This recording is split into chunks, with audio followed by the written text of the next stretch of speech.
We were the only ones that played this straight, ever. The only ones that played this straight. The media, CNN, MSNBC, were all in on the collusion hoax.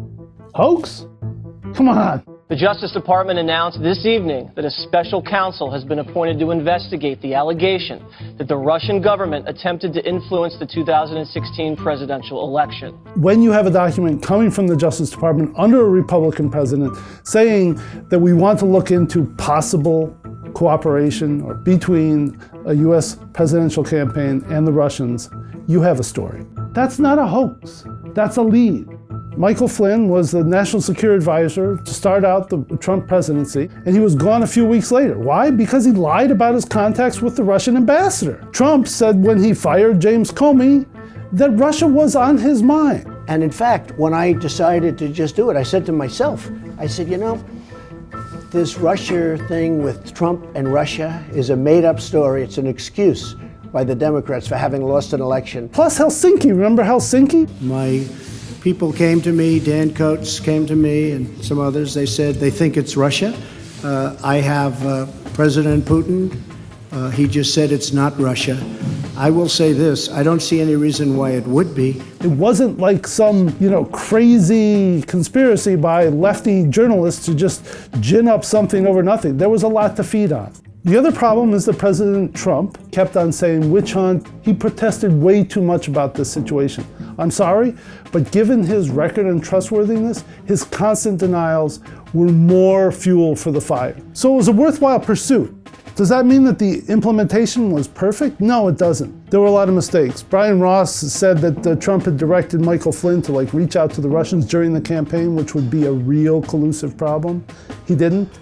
He did that during the presidential transition. CNN had a couple retracted or highly corrected stories relating to this whole Russian thing, one dealing with Anthony Scaramucci. Mistakes happen. We're a profession populated by humans. But what can't really be corrected or retracted is volume. And this is where I believe the real underside of the media's coverage of Trump Russia really, really exposes itself.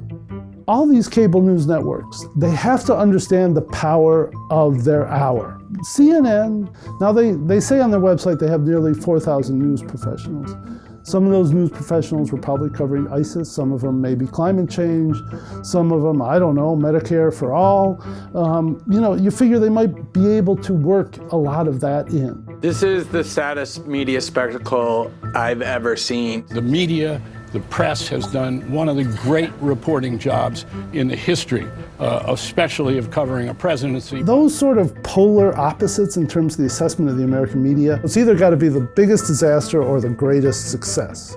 Can we have a B- or a C+? Can we honestly assess things? We know from the letters that Mueller had 19 lawyers, some 40 FBI agents. They interviewed 500 witnesses. Add up the Washington Post, New York Times, ABC, NBC, CBS, CNN, so on and so forth. You see that the media probably outnumbers the Mueller people, although they have fewer investigative tools. They spent 2 years basically investigating alongside the Mueller report. The fact that they sunk so many resources into that effort and came up with nothing. If I were Donald Trump, I'd be tweeting, thank you, US media, for looking so deeply into this. So it's complete exoneration, no collusion, no obstruction. Thank you very much. One thing the Mueller report did figure out, one thing that it did expose, is that not only is Donald Trump a liar, but his associates, by his association with him, they lie a lot too. We know about President Trump's lies. He's up over 9,000 false and misleading claims, according to the Washington Post. Here are a bunch of documents showing exactly how his associates do the same thing. Manafort, Cohen, Papadopoulos, all these people. They just lied and lied and lied and lied. And if you're going to sit there and say that it's all worthless and a waste of time, you are declaring in that same sentence that you don't care about truthfulness in contemporary American society and politics. And that's a real problem.